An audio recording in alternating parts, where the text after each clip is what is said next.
Hello, नमस्कार। मैं L के एजू बोर्ड चैनल में आप सभी का स्वागत करता हूं। हम पढ़ रहे थे आधुनिक भारत का इतिहास और आधुनिक भारत के इतिहास में पढ़ रहे क्षेत्रीय शक्तियों का उदय। और क्षेत्रीय शक्तियों के उदय में हमारी क्लास रहेगी अवध की। किसकी रहेगी? अवध की। इससे पहले हम हैदराबाद के बारे में पढ़ चुके हैं। किसके बारे में पढ़ चुके हैं? हैदराबाद के बारे में पढ़ चुके हैं। तो आज हमारी क्लास है अवध के बारे में और हम शुरू करने जा रहे हैं अवध के बारे में। अवध क्या है? अवध के मतलब अवध जो क्षेत्रीय शक्ति के रूप में अस्तित्व में आया था वो कैसे आया था वो हमें जानना है। ठीक है, तो आपको थोड़े से एक पृष्ठभूमि समझा देता हूं। देखो क्या होता है कि जब जब किसी केंद्रीय शक्ति कमजोर पड़ती है तो क्षेत्रीय शक्तियों का उदय होता है। वो आज से नहीं हो रहा है, प्राचीन काल से आप देख लो। प्राचीन काल से ही देख लो। मौर्य वंश का जैसे ही पतन हुआ था क्षेत्रीय शक्ति के रूप में उदय हुआ था। वाकाटा का वंश आए थे, बहुत सारे वंश सामने आए थे और क्षेत्रीय शक्ति के रूप में। फिर वर्धन वंश का समाप्त हुआ था। वर्धन वंश जैसे ही समाप्त होता है हर्षवर्धन के बाद तो राजपूतों का उदय हो गया था। फिर देख लो मुगलों का जैसे ही पतन हुआ क्षेत्रीय शक्ति के रूप में, मुगल शक्तिशाली थे मध्यकाल में, और मध्यकाल में जैसे ही मुगलों का पतन होता है तो क्षेत्रीय शक्ति आ गई। बंगाल का हो गया, अवध हो गए, मराठा हो गए, मैसूर हो गया, राजपूत हो गए, राजपूताना क्षेत्र जो बोलते हैं। उसमें राजपूतों में अपन एक दो पढ़ेंगे, जयपुर है, मारवाड़ है, उदयपुर बोलते हैं, मैसूर, त्रावणकोर, ऐसे बहुत सारी क्षेत्रीय शक्तियों के रूप में सामने आए। तो हमने बंगाल को सबसे लास्ट में पढ़ेंगे, क्योंकि बंगाल पढ़ने के बाद हम जैसे बंगाल के कंप्लीट करेंगे तो जैसे बेटर ऑफ प्लासी और बेटर ऑफ बक्सर, मतलब प्लासी का युद्ध और बक्सर का युद्ध अपन कंप्लीट करेंगे। उसके बाद हम शुरू कर देंगे आंग्ल मैसूर युद्ध, जो कि मैसूर राज्य था, क्षेत्र शक्ति के रूप में सामने आया था, उसको शुरू करेंगे। तो हम आज शुरू करेंगे अवध के रूप में, अवध के पढ़ेंगे। ठीक है, क्या पढ़ना है? अवध पढ़ना है। अवध में हमें पढ़ना क्या क्या है थोड़ा सा वो पहचान लेते हैं, जान लेते हैं कि अवध में आपको पढ़ना क्या क्या है। एक तो भौगोलिक पृष्ठभूमि देखनी है, एक ऐतिहासिक पृष्ठभूमि देखनी है, उसके बाद अवध के प्रमुख नवाब देखने। अवध में बहुत सारे नवाब हुए, नवाब वाली मतलब नवाब थे, नवाब ज्यादा चलते थे कहाँ? अवध में। तो उनके बारे में भी हमें देखना है। उसके बाद हमें देखना है अवध का विलय कब हुआ था? अवध का विलय अंग्रेजी साम्राज्य में ईस्ट इंडिया कंपनी ने अवध का विलय कब किया? 1856 में। किसके आधार पर किया था? कुशासन के आधार पर किया था। किसके आधार पर किया था? कुशासन के आधार पर किया था। तो हमें देखना है कि पढ़ना क्या क्या है अवध के बारे में। तो अवध के बारे में सबसे पहले हमें देखना है अवधारणा।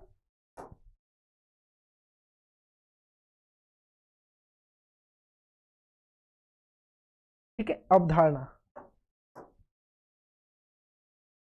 अवधारणा में हमें देखना है कि सबसे पहले तो हमें भौगोलिक पृष्ठभूमि देखना है। क्या है? भौगोलिक पृष्ठभूमि।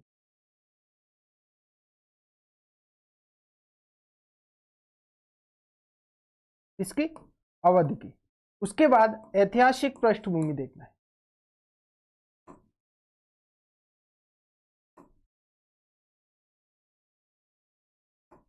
ऐतिहासिक पृष्ठभूमि देखना है इसकी, अवध की। इसके बाद हमें देखना है स्वतंत्र सत्ता की स्थापना। कहां? अवध में स्वतंत्र सत्ता की स्थापना।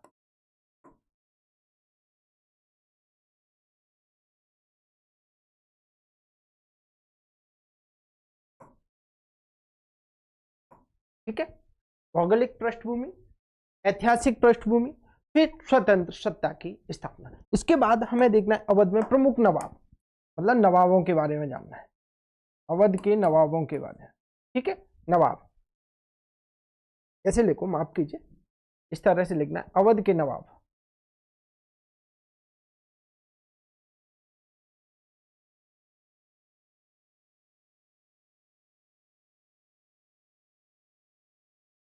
और इसके बाद देखना है हमें अवध का विलय।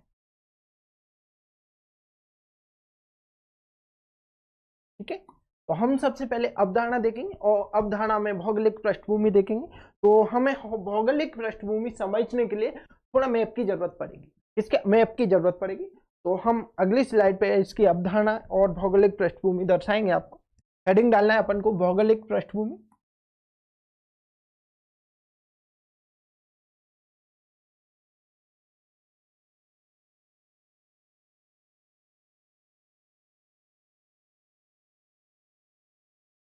क्या डालना है? भौगोलिक पृष्ठभूमि।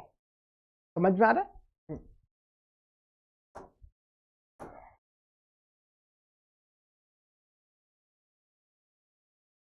ठीक है, भौगोलिक पृष्ठभूमि अपन ने पढ़ना है।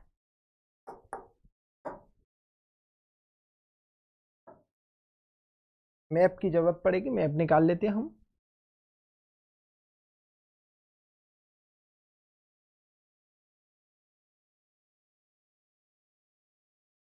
और मैप था,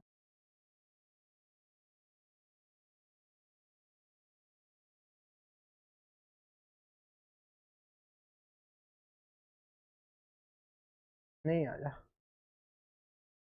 कोई बात नहीं, हम इसी से काम चलाएंगे।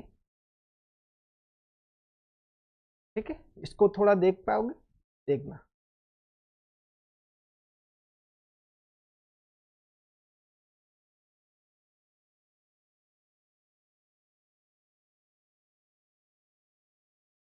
दिख रहा है? ठीक है, क्या दिख रहा है? भौगोलिक पृष्ठभूमि किसकी? अवध की।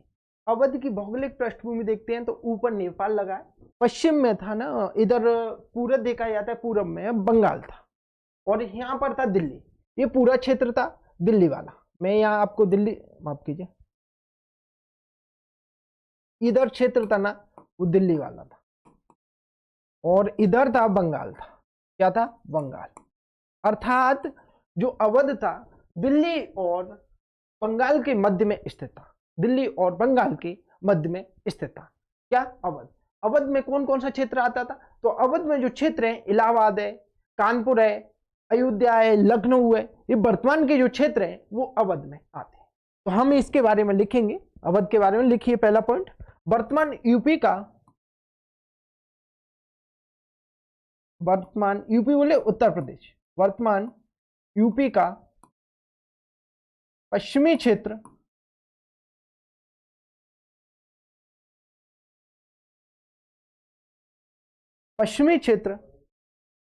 जिसमें अयोध्या,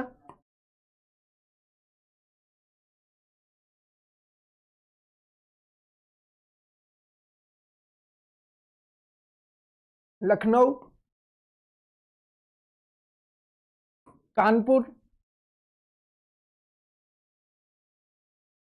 प्रयागराज इत्यादि क्षेत्र आते हैं, इत्यादि क्षेत्र आते हैं। ठीक है ना?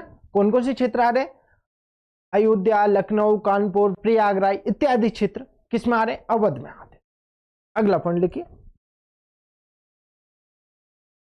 अवध जिसका विस्तार देखा है, अवध का विस्तार था ना, तो विस्तार है कन्नौज से लेकर कर्मनाश नदी तक।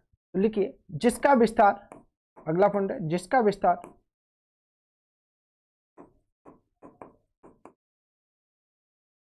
कन्नौज से कर्मनाश नदी तक था।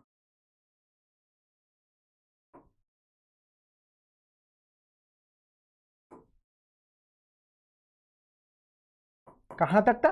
कन्नौज से कर्मनाश नदी तक था। अगला पॉइंट लिखिए, अंग्रेजों ने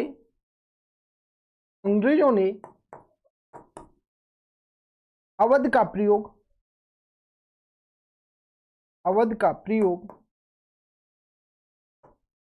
बफर स्टेट के रूप में किया। बफर स्टेट के रूप में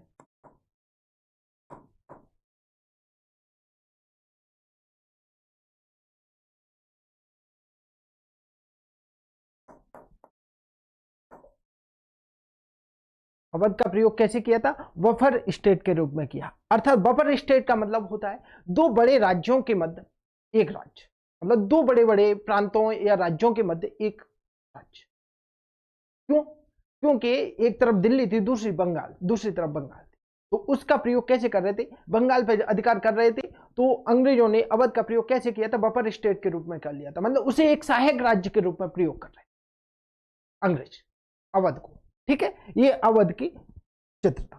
ठीक है, अब आगे आ जाओ, ऐतिहासिक पृष्ठभूमि। हेडिंग डाल लो, ऐतिहासिक पृष्ठभूमि।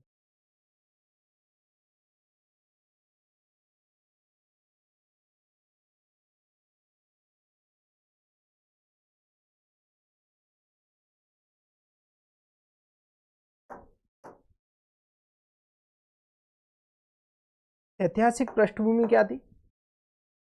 देखिए 1350 तक, मतलब अवध की बात करें तो 1350 तक तो दिल्ली सल्तनत के अधीन रहा था।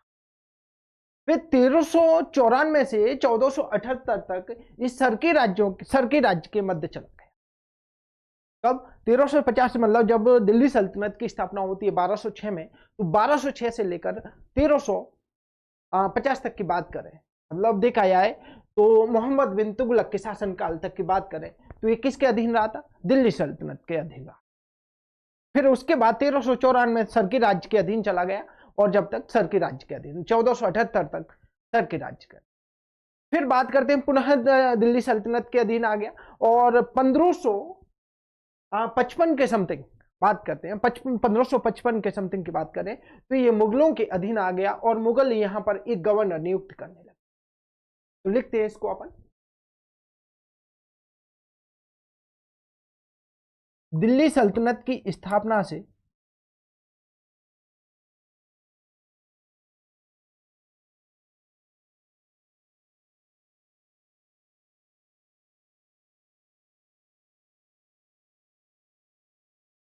दिल्ली सल्तनत की स्थापना से, एक सेकंड, स्थापना से 1350 तक यह सल्तनत के अधीन रहा था। सल्तनत के अधीन रहा।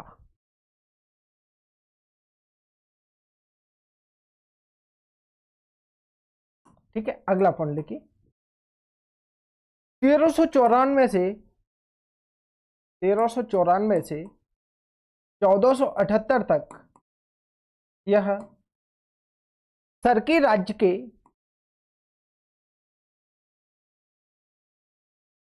जौनपुर का सरकी राज्य, बात करें कहां? जौनपुर का सरकी, जौनपुर भी अवध में ही आता था। ठीक है, सरकी राज्य के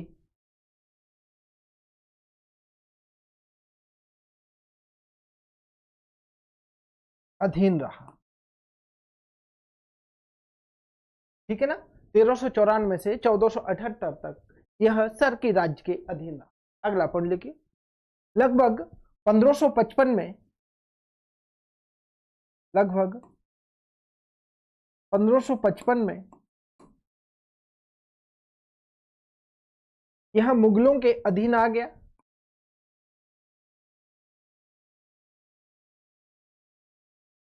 मुगलों के अधीन आ गया।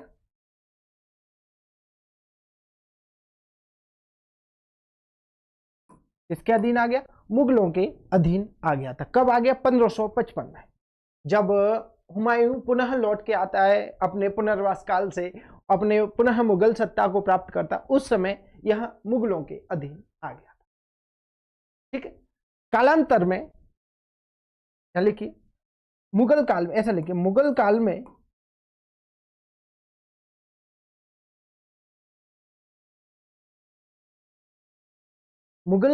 मुगल बादशाह द्वारा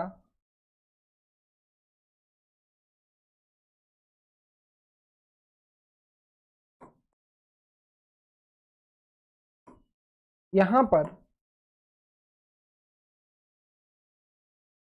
एक वायसराय नियुक्त किया जाता था।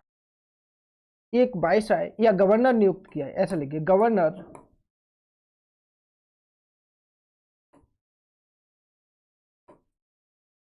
नियुक्त किया जाता था।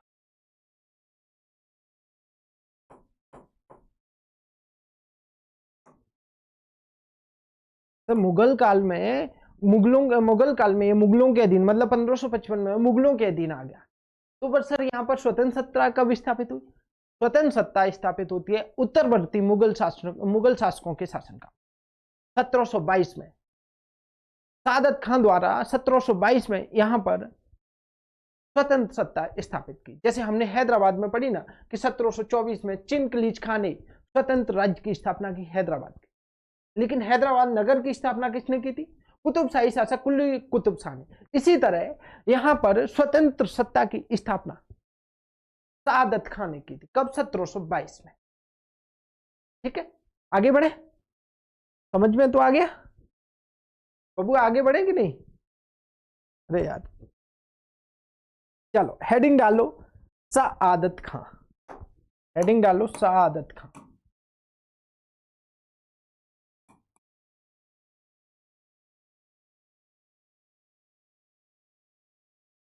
अब जो भी पढ़ना है ना, सआदत खां के बारे में पढ़िए आप।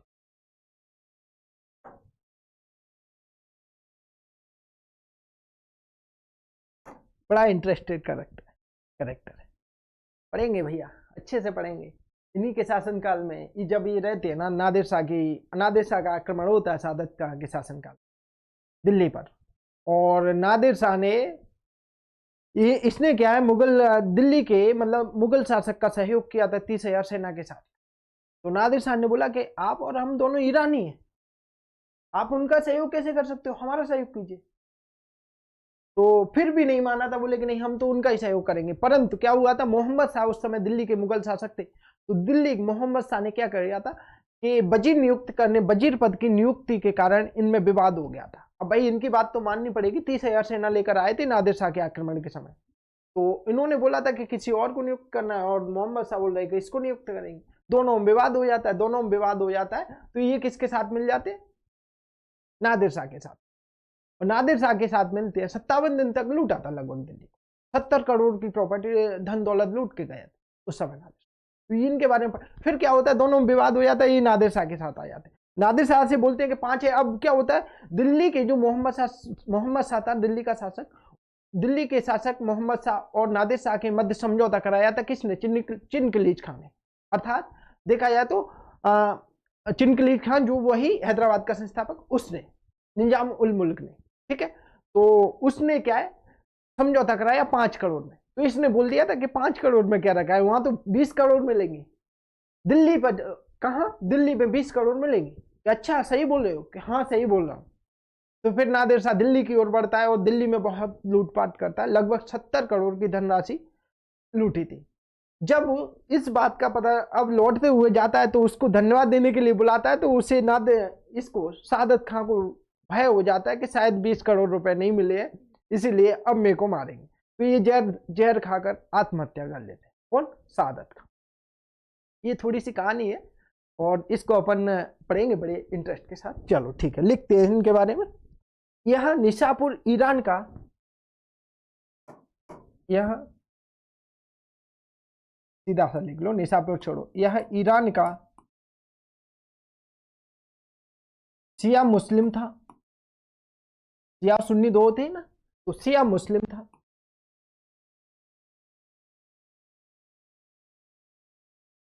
कहां का था, ईरान का। यह ईरान का शिया मुस्लिम था, जो सैयद वंश से संबंधित था, जो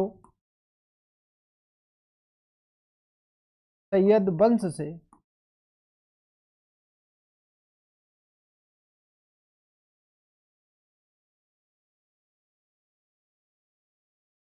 संबंधित था। किससे संबंधित है, सैयद वंश से संबंधित। ईरान का था, शिया मुस्लिम था और सैयद वंश से संबंधित था। अगला पॉइंट लिखिए, इसका मूल नाम मीर मोहम्मद अमीन था। मूल नाम क्या है, मीर मोहम्मद, माफ कीजिए,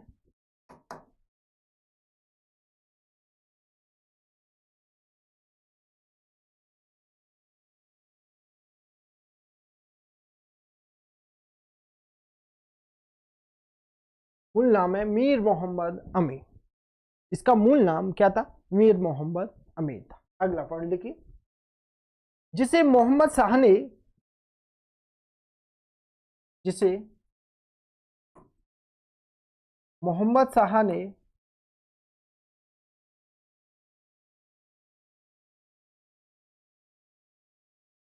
सआदत खां की उपाधि, नहीं, मोहम्मद शाह ने बुरहान उल मुल्क की उपाधि दी।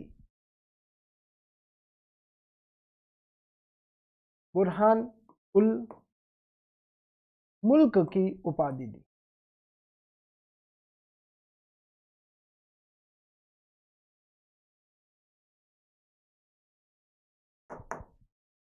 किसकी उपाधि दी, बुरहान उल मुल्क की। किसको दी थी? सादत खां को, मतलब मीर मोहम्मद अमीन को।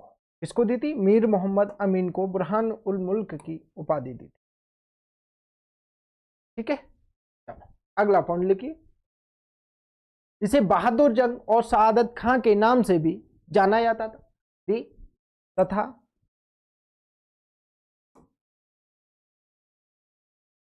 इसे बहादुर जंग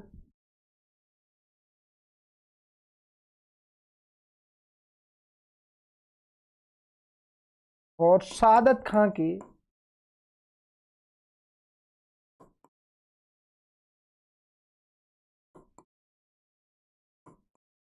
नाम से भी जाना जाता है।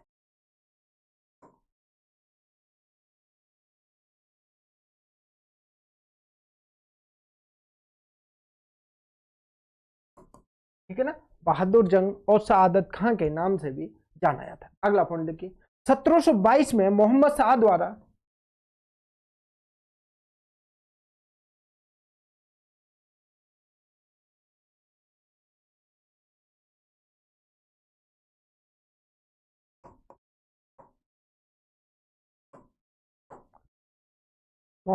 द्वारा अवध का नवाब बनाकर भेजा गया।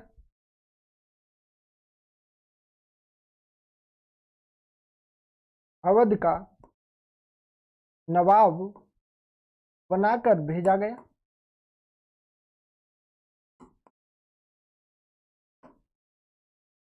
कब भेजा था? 1722 में। इसी वर्ष सआदत खां ने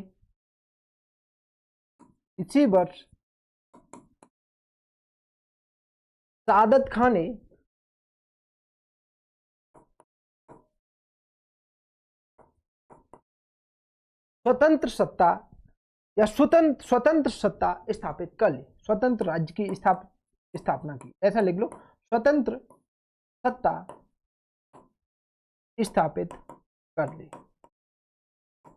कब कर ली थी?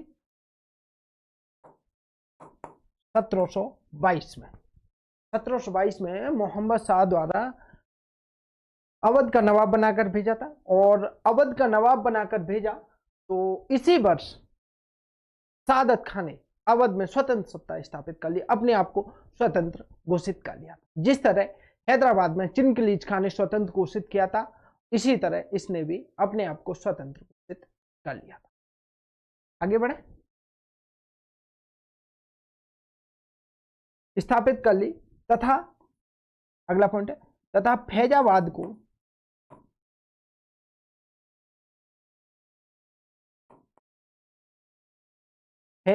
को अपनी राजधानी बनाया।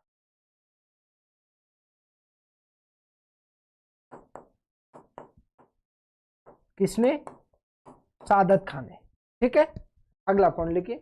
1739 में, अब देखो इसके ज्यादा कोई काम नहीं रहे, जहां जहां इंपोर्टेंट काम है ना वही बताएंगे। अगला पॉइंट है 1739 में, दिख रहा है, 1739 में नादिर शाह का आक्रमण हुआ।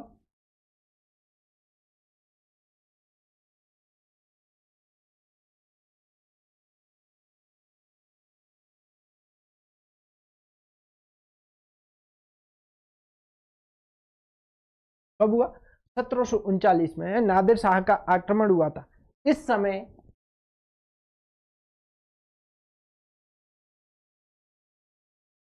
सआदत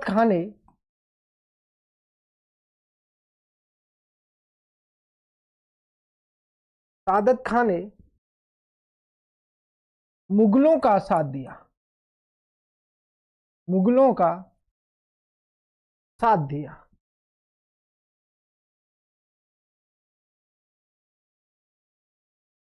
और जो कहानी बताई ना उसको मैं शॉर्ट में लिख देता हूं कि मुगलों को साथ दिया, 30,000 सेना लेकर पहुंच गया था।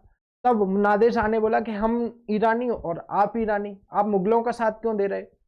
तब भी बोले कि मैं कृतज्ञ हूं अपने शासक के प्रति और मैं उन्हीं का साथ दूंगा, मुझे कोई फर्क नहीं पड़ता आप ईरानी हो, कोई नहीं फर्क। सिंपल से यही जवाब दिया। परंतु जब मोहम्मद शाह ने वजीर नियुक्त करते समय इनकी बात नहीं मानी, इसकी बात नहीं मानी, किसकी? सआदत खां की। तो फिर संबंध खराब हो गए। फिर लालच दिया था किसको? नादिर शाह को। तो लिखते हैं अपन इस घटना को, कहानी को थोड़ा सा। साथ दिया। नादिर शाह ने बोला, नादिर शाह ने दोनों ईरानी होने का, दोनों का ईरानी होने का बोला था। नादिर शाह ने कहा, ऐसा लिखो, नादिर शाह ने कहा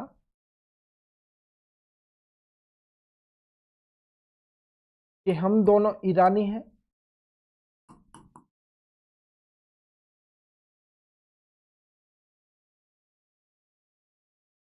तो उनका साथ क्यों, तो मुगलों का साथ क्यों?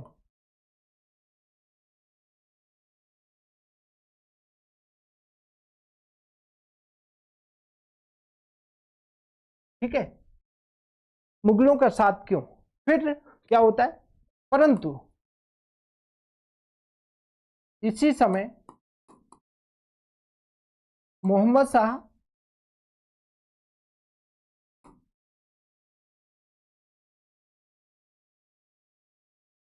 मोहम्मद शाह और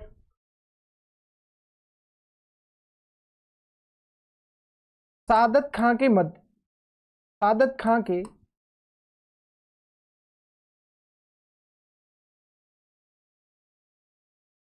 संबंध खराब हो गए।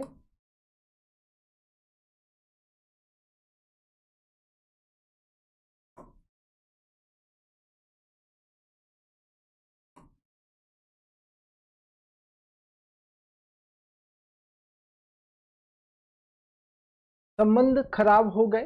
ठीक है, अगला पॉइंट लिखिए यहां पर। इसी समय, हाँ, अगला पॉइंट लिखना है, नादिर शाह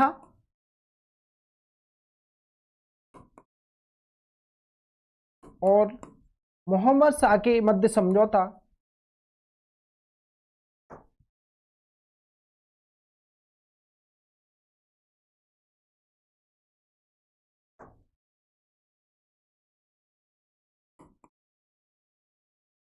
के मध्य समझौता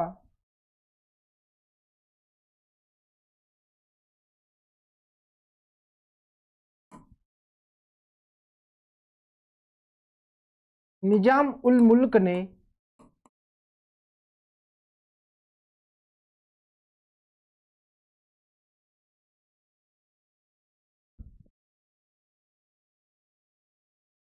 5 करोड़ राशि देकर कराया। 5 करोड़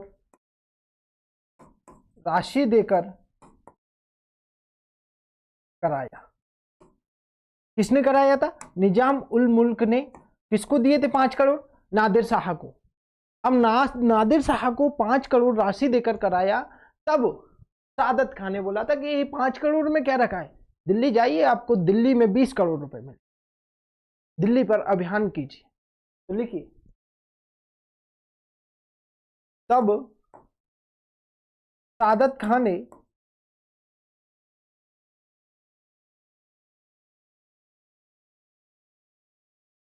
नादिर शाह को लालच दिया।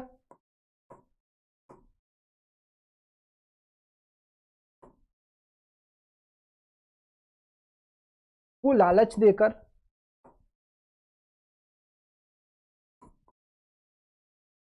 दिल्ली अभियान हेतु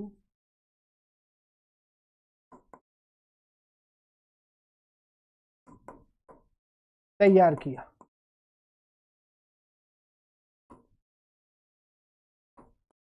ठीक है, तब सादत खान ने नादिर शाह को लालच देकर दिल्ली अभियान हेतु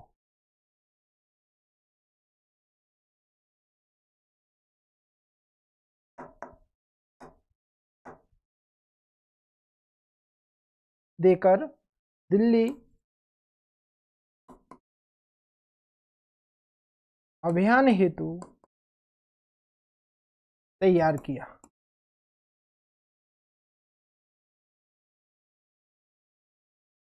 ठीक है ना?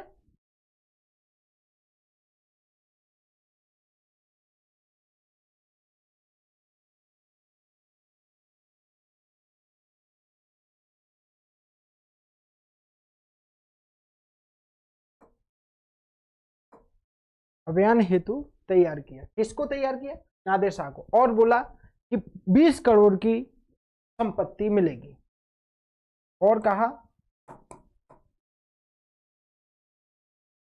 कि यदि आप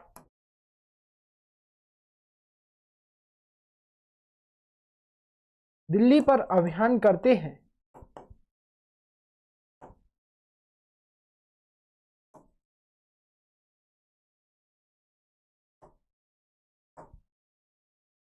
तो 20 करोड़ की राशि मिलेगी।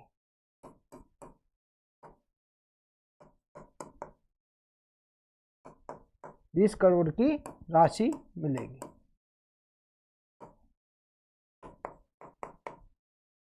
अब देखो क्या होता है, नादिर शाह दिल्ली पर आक्रमण कर लेता है और 57 दिन तक लूटता है दिल्ली को। लगभग 70 करोड़ लूटे थे। जब लौट के वापस जा रहा था, लौट कर, तो नादिर शाह ने धन्यवाद देने के लिए बुलाया था किसको? सादत खां को। तो सादत खां को लगा था कि शायद उन्हें 20 करोड़ नहीं मिले, अब मेरे को दंड देंगे, तो इसीलिए नादिर शाह ने आत्महत्या कर ली, जहर खाकर आत्महत्या। अगला पॉइंट लिखिए।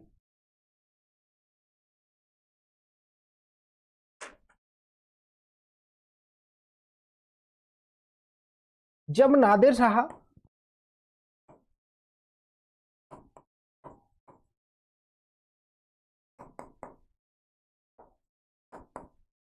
लौट कर वापस जा रहा था,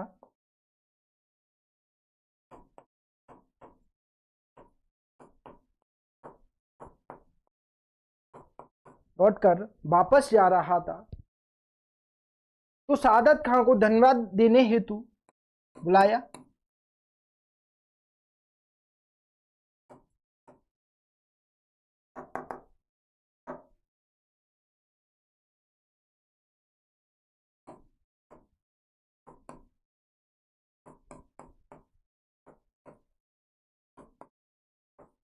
धन्यवाद हेतु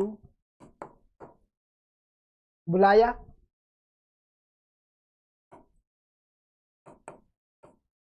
परंतु सादत खां ने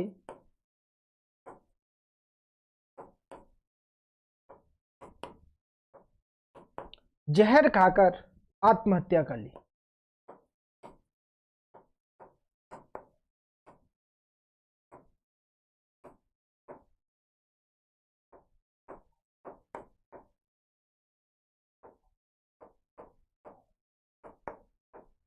ठीक है ना?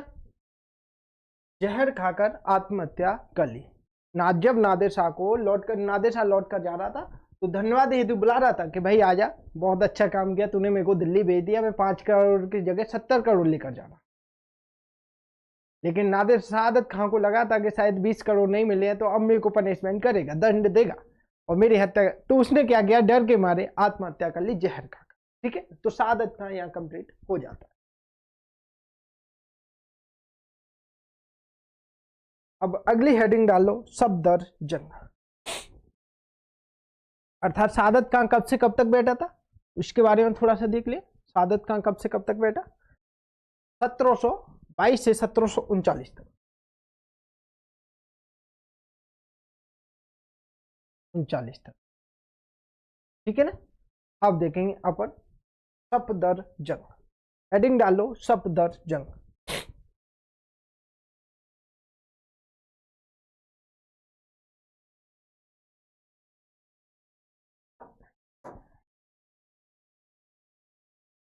सत्रह सौ उनचालीस से 1756 तक, माफ कीजिए 54 तक। 1739 से 1754 तक सफदर जंग कब तक शासन करता है? 1739 से 54 तक। ठीक है, अब सफदर जंग के बारे में हम लिखेंगे। लिखिए पहला पॉइंट, सादत खां का दामाद और भतीजा था।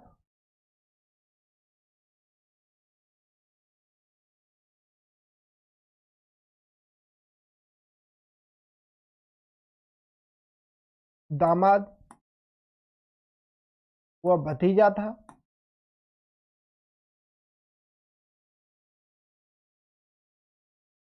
कौन? सफदर जंग। सादत खां का दामाद व भतीजा था।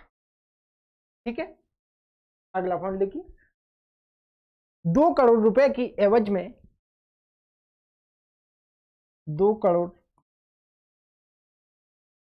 रुपए की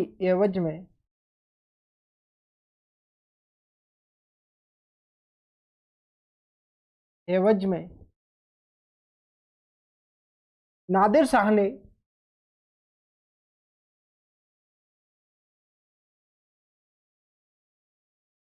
सफदरजंग को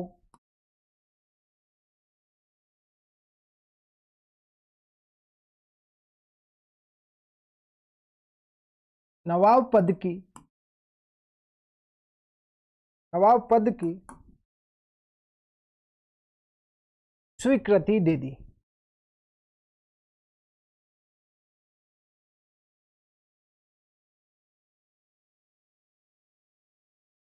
दो करोड़ रुपए लिए, तब जाके आप नवाब पद की स्वीकृति मिली थी। किसको? सफदरजंग को। किससे? नादिर शाह से। उस समय नादिर शाह, क्योंकि 1739 में भाई जा ही रहा था, उस समय मृत्यु हो गई। अब कौन बनेगा अवध का नवाब? तो अवध का नवाब सफदरजंग बना था 1739 से 54 तक। 2 करोड़ रुपए दिए। ठीक है, जो सादत खां का दामाद व भतीजा था। अगला पॉइंट लिखते हैं। 1748 में अहमद शाह अब्दाली के विरुद्ध मुगलों का साथ दिया। 1748 में अहमद शाह अब्दाली का आक्रमण होता है। उस समय उसके विरुद्ध, अहमद शाह अब्दाली के विरुद्ध किसका साथ देता है? मुगलों का साथ। तो लिखते 1748 में अहमद शाह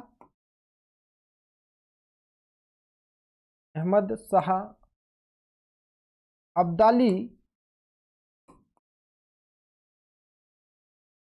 देखो नादिर शाह की मृत्यु हो जाती है, उसके बाद अहमद शाह अब्दाली बनता है शासक, ईरान का शासक, और उसने भारत में लगभग 7 बार अभियान किए।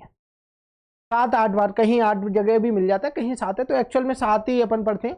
तो अहमद शाह अब्दाली ने भारत पर 1740 मतलब 42 से लेकर 1740 के दशक से शुरू किए और 1760 के दशक तक चलते रहे थे।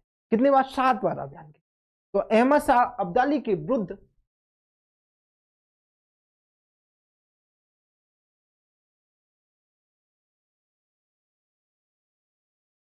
मुगल शासक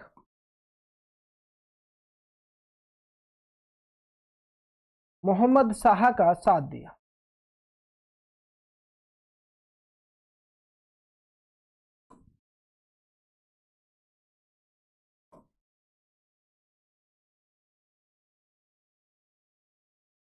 ठीक है ना? किसका साथ दिया? मोहम्मद शाह का साथ दिया था।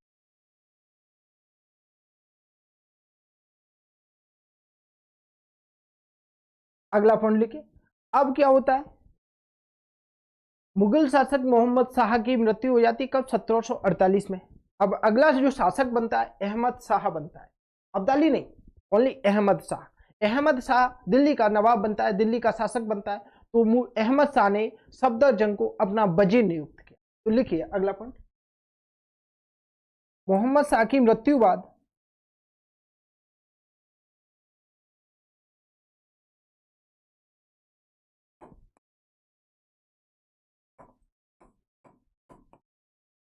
अहमद शाह शासक बना।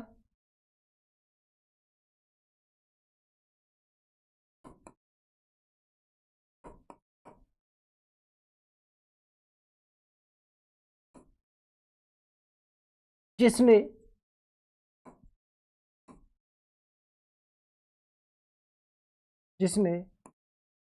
सफदरजंग को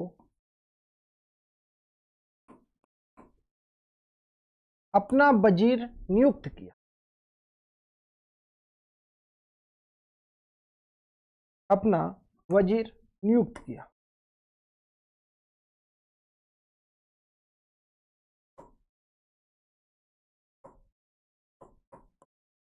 अगला पॉइंट लिखिए।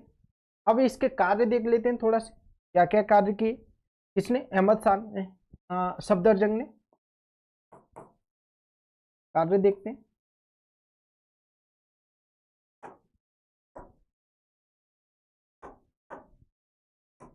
लिखिए पहला कार्य, लिखिए बंगस के नवाबों से फर्रुखाबाद छीना, अर्थात फर्रुखाबाद को अपने अधीन किया था।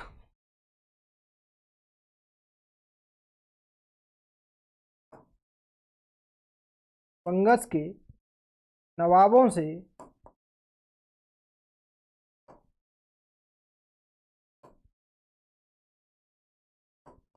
फर्रुखाबाद छीना। अगला पॉइंट लिखिए, जाट मराठों का समर्थन प्राप्त कर, जाट व मराठों का समर्थन प्राप्त किया।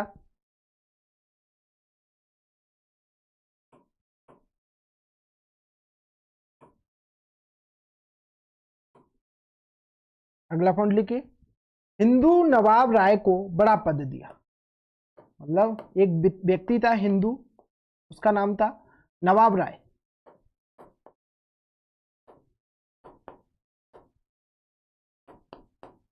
बड़ा पद दिया। ठीक है, ये इसके प्रमुख कार्य थे। अब अगली हेडिंग डालनी है शुजा उद्दौला। क्या नाम है? शुजा उद्दौला।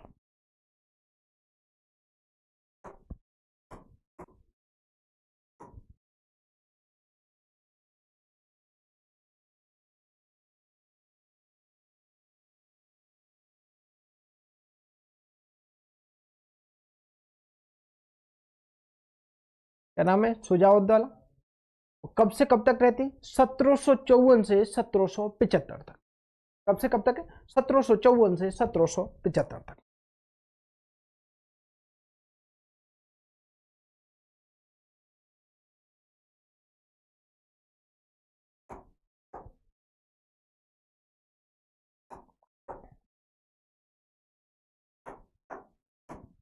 ठीक है, 1754 से 1775 तक। लिखिए 1759 में किसने? शुजाउद्दौला। 1759 में मुगल शासक शाह आलम दुत्ती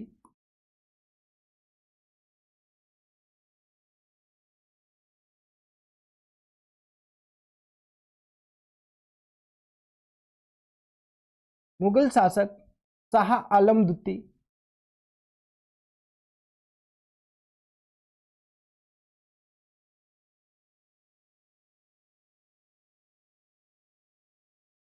ने, मतलब देखो इससे पहले कौन था मुगल शाह आलम दुत्ती से पहले?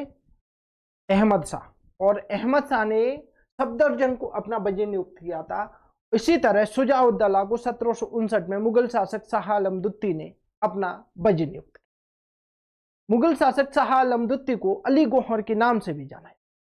ठीक है, तो लिखिए शाह आलम दुत्ती ने शुजाउद्दौला को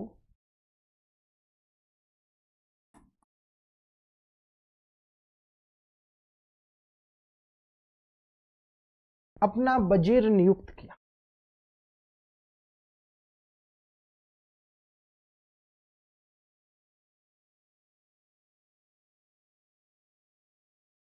कब किया? 1759 में। ये बड़े पद थे। वजीर का जो पद होता है ना, बादशाह के बाद सबसे बड़ा पद होता है वजीर का पद। ठीक है, अगला पॉइंट लिखिए, पानीपत के तृतीय युद्ध में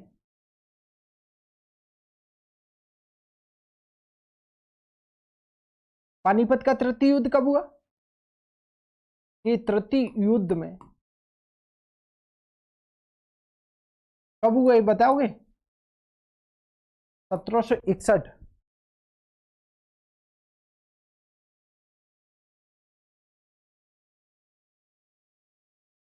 मराठों के विरुद्ध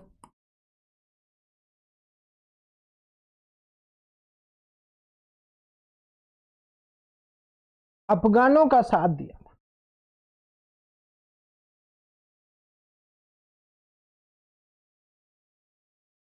विरुद्ध अफगानों का साथ दिया।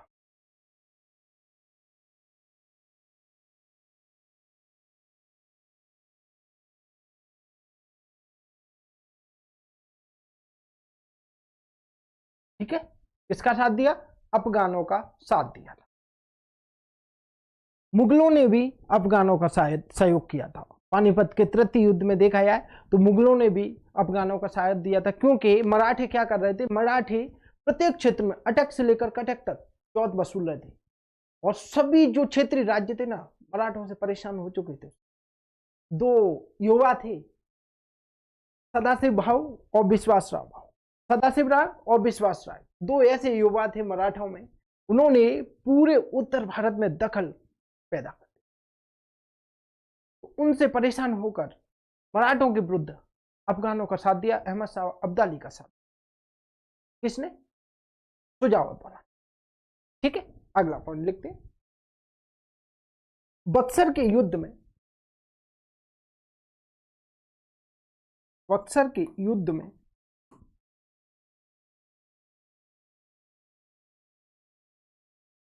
त्रिगुट बनाया,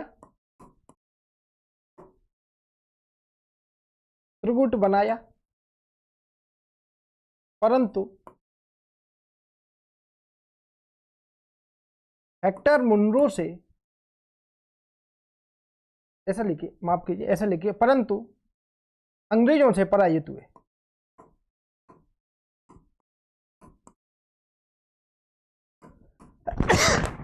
माफ कीजिए, परंतु अंग्रेजों से पराजित हुए। त्रिगुट बनाया। त्रिगुट की क्या कहानी है?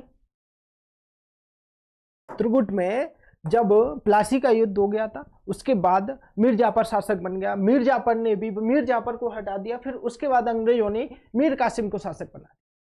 अब मीर कासिम क्या हुआ था, मीर कासिम बहुत चालाक व्यक्ति था, चालाक मूल्य चतुर व्यक्ति था। बोले अंग्रेजों से स्वतंत्र रहना चाहता था। बोले उसने अपनी राजधानी मुर्शिदाबाद से मुंगेर स्थानांतरित कर ली और वहां पर तमाम कार्य करने लगा अंग्रेजों के विरुद्ध। और क्या हो गया था, मीर कासिम ने एक काम किया था कि जो दस्तक प्रणाली थी, अंग्रेजों का विशेष अधिकार था व्यापार के लिए छूट प्राप्त करने का, उसको समाप्त कर दिया। लेकिन प्रत्यक्ष रूप से समाप्त ना करके क्या कर दिया उसने, 2 साल के लिए जितने भी बंगाल क्षेत्र में व्यापार करेंगे व्यापारी, उन पर टैक्स फ्री कर दिया, कोई टैक्स नहीं लिया जाए। तो वो वैसे ही समाप्त हो गया, कोई मतलब ही नहीं रहा फिर उसका। और कहते नहीं, जब बेल्ट टांगे रहते ना, गले में पट्टा रहता है, तो वो अपने आप को बड़ा महत्वपूर्ण समझता है। इसी तरह जो अंग्रेजों का दस्तक था ना, वो बड़ा अपने आप को बड़ा विशेष अधिकार युक्त समझते थे। बोले कि हमारे पास तो पूर्ण विशेष अधिकार है, हमें कोई टैक्स नहीं लगता है, हम विदाउट टैक्स के व्यापार करते हैं। तो उसका दुरुपयोग करते थे अंग्रेज, और अंग्रेज दुरुपयोग करते थे। तो उसने क्या किया था मीर कासिम ने कि भाई ये लोग तो दुरुपयोग कर रहे हैं, चलो एक काम करते हैं, सभी के लिए छूट दे देते हैं। सभी के लिए छूट दे दिए, तो उसका कोई मतलब ही नहीं रहा फिर कुत्ते के पट्टे का। समझ में आया? जो गले में पट्टा रहता ना, अरे विशेष अधिकार वाला आई कार्ड यार, ठीक है ना, सभी के लिए। अब क्या होता है, त्रिकूट बनाया। त्रिकूट में कौन कौन शामिल थे देख लो आप एक बार।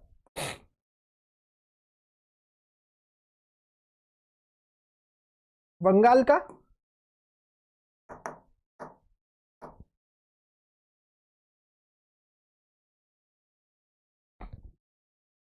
मीर कासिम,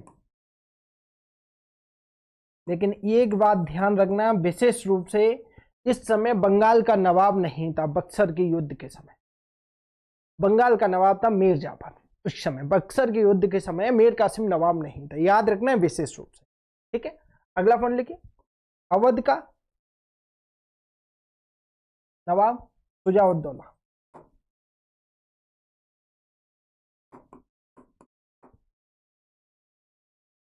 और दिल्ली का शासक या मुगल बादशाह, ऐसा लिखो, मुगल बादशाह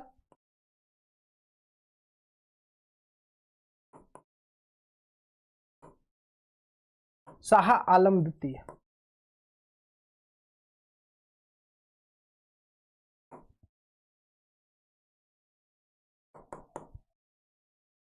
इनकी 40,000 सेना 3,000 सैनिकों से पराजित हो गई। बक्सर का युद्ध होता है 22 अक्टूबर 1764 को, और उस युद्ध में इत्रगुट पराजित हो गया मात्र 3,000 सैनिकों से। तो समझ में आता है कि अंग्रेजों की सैन्य शक्ति थोड़ी प्रशिक्षण थी और इसलिए वो पराजित कर देते। ठीक है, तो त्रिगुट बनाया परंतु अंग्रेजों से पराजित हो गए। त्रिगुट में ये तीनों पॉइंट लिख लेना। अगला पॉइंट लिखिए, इस गुट को पराजय का सामना करना पड़ा के साथ अब क्या होता है, गुट को पराजित हुए और अंग्रेजों ने, यहां से लिखना है, यहां लिखिए,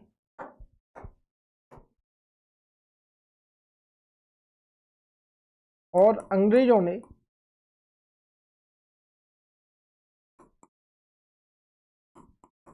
इसके साथ अवध की संधि की, माफ कीजिए इलाहाबाद की संधि की, इलाहाबाद की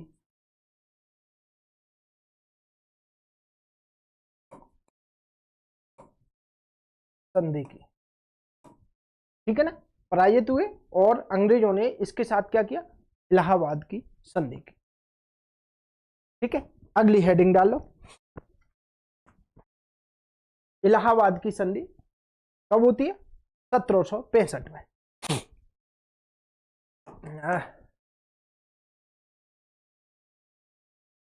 इलाहाबाद की संधि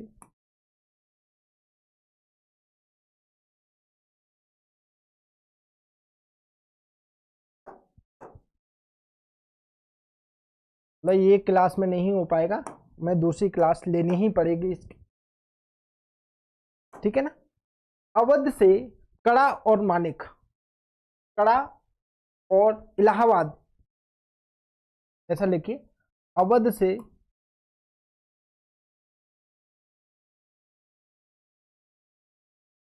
कड़ा, इलाहाबाद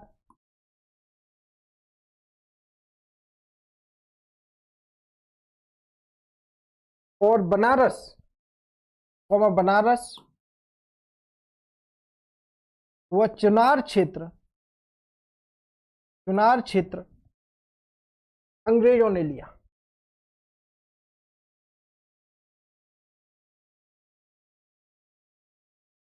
ठीक है, अगला पॉइंट लिखिए, अवध ब्रिटिश नियंत्रण में आ गया, अवध ब्रिटिश नियंत्रण में आ गया।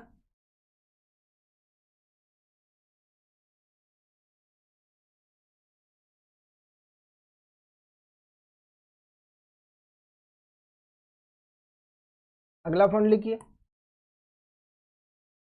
अवध ब्रिटिश नियंत्रण में और मुगलों, क्या हो गया, अवध ब्रिटिश नियंत्रण में आ गया और मुगलों की अधीनता समाप्त हुई, और मुगलों की अधीनता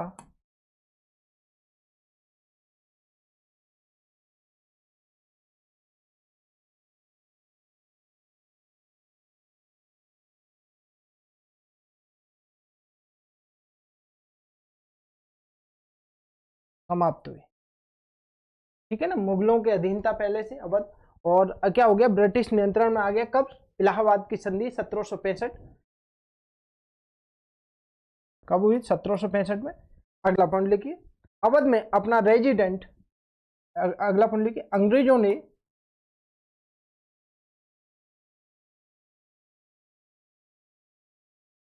अवध में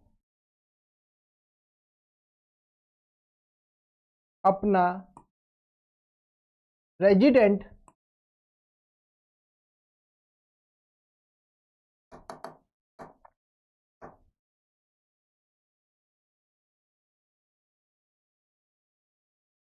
नियुक्त किया। ठीक है ना, ये इलाहाबाद की संधि। अब क्या होता है, इसके बाद 1773 में वॉरेन हेस्टिंग गवर्नर बन जाता है। ठीक है ना, तो एक संधि होती है बनारस की संधि, कब, 1773 में, तो बनारस की संधि और लिख लेते, हेडिंग डालो, बनारस की संधि।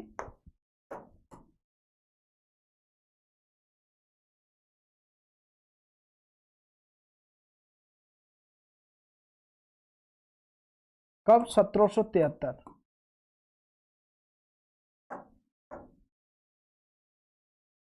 इसको और लिखें, लिखिए, 50 लाख लेकर वॉरेन हेस्टिंग ने, 50 लाख लेकर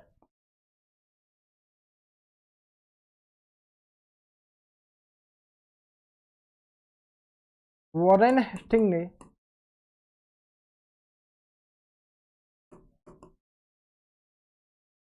हेस्टिंग्स ने नवाब स्वीकारा, अवध का नवाब स्वीकार, कड़ा और इलाहाबाद, मतलब 50 लाख लेकर वॉरेन हेस्टिंग ने कड़ा और इलाहाबाद नवाब को बेच दिया। देख रहे हो, उन्हीं से लिया और उन्हीं को दे दिया। कड़ा और इलाहाबाद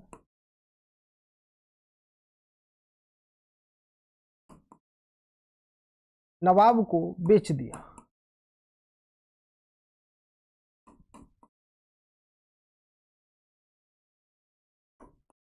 ठीक है, अगला पॉइंट लिखिए।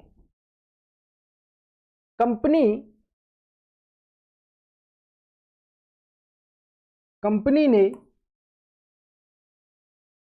ऐसा लिखिए, नवाब रोहिलों के विरुद्ध, अगला पॉइंट है नवाब रोहिलों के विरुद्ध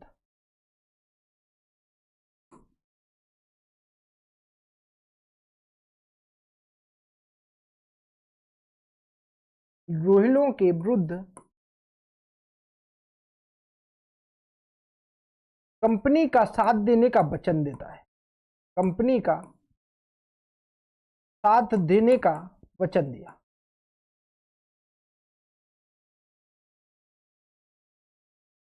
कंपनी साथ देने का वचन दिया। ठीक है ना, मतलब कंपनी का साथ देने का वचन दिया। किसने दिया था? नवाब ने। रोहिलखंड के विरुद्ध, रोहिल थे, रोहिलखंड में रहते थे, उनके विरुद्ध कंपनी का साथ देने का वचन दे दिया था। ठीक है, अगला पॉइंट लिखिए। कंपनी ने अवध को, कंपनी ने अवध को बफर स्टेट घोषित किया।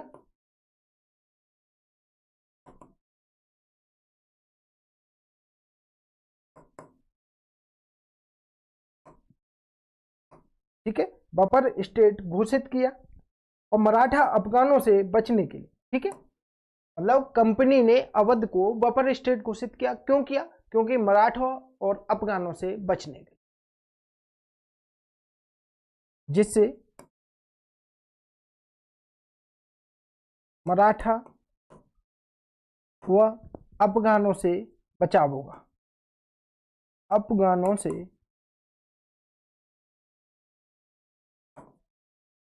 बचाव होगा। ठीक है ना, अगला पॉइंट लिखिए। अवध में ब्रिटिश सेना नियुक्त की, जिसका व्यय, अवध में ब्रिटिश सेना नियुक्त की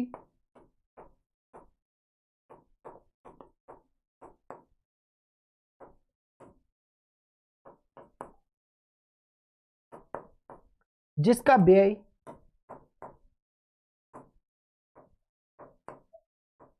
नवाब देगा। कौन देगा? नवाब देगा।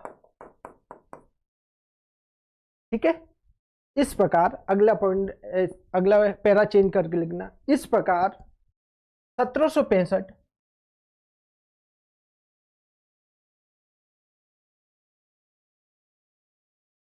और 1773 की संधियों के तहत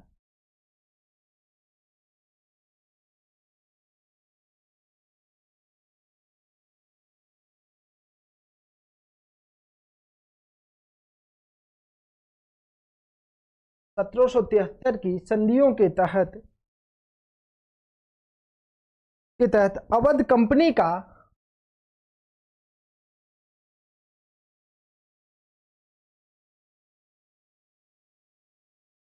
सहायक राज्य बन गया।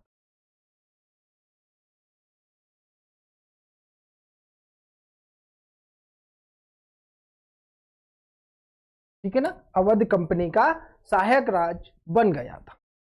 तो आज हम यहीं कर रखते हैं। अगला जो शासक पढ़ेंगे उसका नाम है आसफ उद्दौला। क्या नाम है? आसफ उद्दौला।